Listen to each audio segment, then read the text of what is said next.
Bonjour et bienvenue à Contexte, l'émission YouTube dans laquelle nous parlons d'interprétation biblique. Je lis la Bible. Comment être sûr que je la comprends bien? Comment être sûr que je ne fais pas dire à la Bible ce qu'elle ne dit pas? J'aimerais en apprendre davantage sur l'interprétation biblique, mais je commence où? Tu te reconnais dans l'une ou alors dans toutes les trois de ces interrogations? Alors tu es au bon endroit, installe-toi et fais le voyage avec nous. On se retrouve après le générique.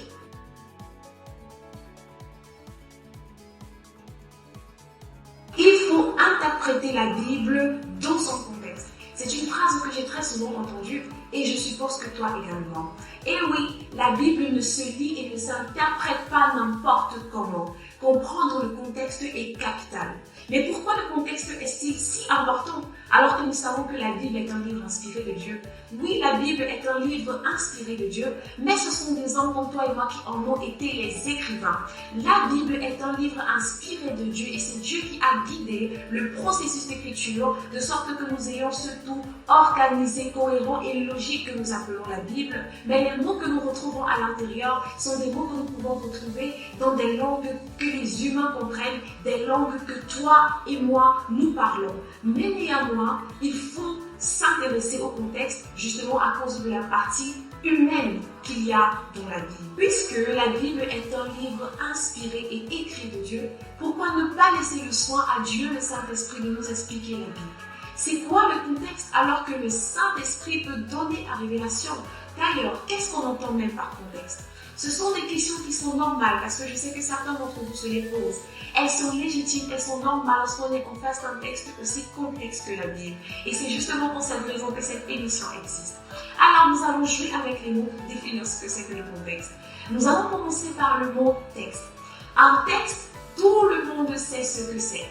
C'est une production orale ou écrite qui a une forme et un sens. Un message WhatsApp, une lettre, un roman, une chronique sont tous des textes. Une prière, ou même une chanson sont tous des textes. Et la Bible également est un texte. Faisons un petit retour en arrière sur les choses que nous avons apprises à l'école. Vous vous souvenez qu'il y avait une leçon dans laquelle nous parlions de la formation des mots et nous avions dit que si on ajoutait un élément avant ou après un mot, cet élément venait modifier le sens du mot préexistant et nous obtenons un nouveau mot de ce mot. Alors, si nous jouons avec le mot texte, nous allons ajouter par exemple le pré à texte. Et si nous ajoutons un pré, nous avons le mot prétexte. Alors, c'est quoi un prétexte? Un prétexte, comme le dit le préfixe pré, c'est quelque chose qui vient avant le texte. Le prétexte est par exemple une excuse que l'on donne, un argument que l'on avance pour éviter de faire une action. Généralement, on donne un argument, c'est ça qu'on appelle prétexte, mais en réalité, il y a quelque chose qui vient avant même le prétexte. On a un prétexte avant le prétexte, vous voyez. Imaginez par exemple que votre voisin vous invite à une fête et puis vous ne voulez pas aller à cette fête-là.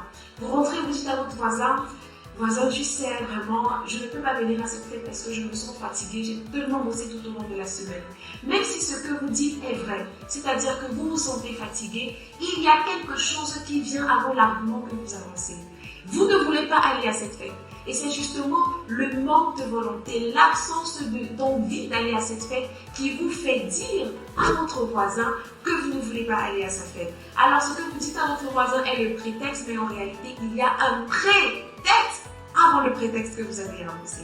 En herméneutique et en exégèse biblique, qui sont l'art et la science d'interpréter la Bible, il est dit qu'un texte qui est compris et interprété hors de son contexte est un prétexte. Pourquoi? Parce que ce genre d'interprétation, c'est un intérêt.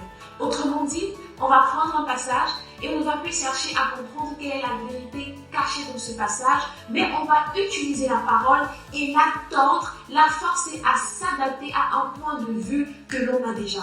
Vous vous souvenez de Matthieu 5, 39 qui dit « Si quelqu'un te frappe sur la joue droite, montre-lui également la joue gauche. » Est-ce que ce texte-là nous invite par exemple à la passivité? Est-ce que ce texte-là nous invite par exemple à se laisser malmener, à se laisser maltraiter, à se laisser marcher dessus, à recevoir, à subir, sans jamais contrecarrer ou même contre-attaquer Bien sûr que non, ce n'est pas ce que ce texte dit.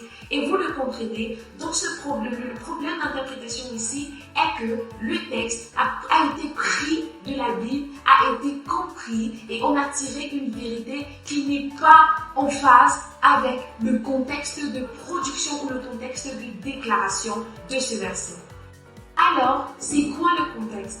Si nous reprenons la même opération de formation des mots par préfixation, on comprendra que le texte a été formé par le mot texte et le préfixe con ou con en espagnol. Et le préfixe con donne l'idée de avec, donne l'idée de ce qui accompagne quelque chose. Autrement dit, le contexte est ce qui accompagne un texte, est ce qui entoure le texte. Le texte biblique en réalité est comme une sorte de package. Il y a le texte, mais il y a ce qui vient avec. C'est un peu lorsqu'on mange. Il est par exemple complètement incompréhensible de boire la sauce alors qu'il y a possibilité d'accompagner cette sauce avec du riz, du plantain, du couscous, ce que vous voulez. Il en est également le cas pour la Bible. Oui, la Bible a été inspirée par Dieu. Oui, le Saint-Esprit a guidé le processus d'écriture et de constitution de la Bible, mais nous ne devons pas oublier que la Bible a été mise sur des parchemins, a été couchée par des hommes comme toi et moi. La Bible n'a pas été écrite par des extraterrestres, mais je vais le redire, par des hommes comme toi et moi, des hommes qui ont vécu à une époque précise de l'histoire, des hommes qui ont vécu dans une ère géographique bien définie et qui ont été socialisés dans un contexte culturel précis. C'est pour ça notamment qu'il faudra véritablement s'intéresser au contexte de la Bible. Jésus dit quelque chose encore de très intéressant dans la Bible. Il dit « Rendez à César ce qui est à César et à Dieu ce qui lui appartient ». Pourquoi Jésus mentionne-t-il César? La réponse dans le prochain épisode. J'espère que ce premier épisode vous a béni. Si tel est le cas, n'hésitez pas à laisser un pouce. N'hésitez pas non plus à commenter parce que ça nous fera vraiment plaisir de vous lire. Et vous connaissez quelqu'un que cette émission peut aider. Nous vous encourageons. Partagez le lien dans votre entourage, vos amis, votre famille. Et nous nous retrouvons dans 2 semaines pour le prochain épisode. Que Dieu vous garde et vous bénisse.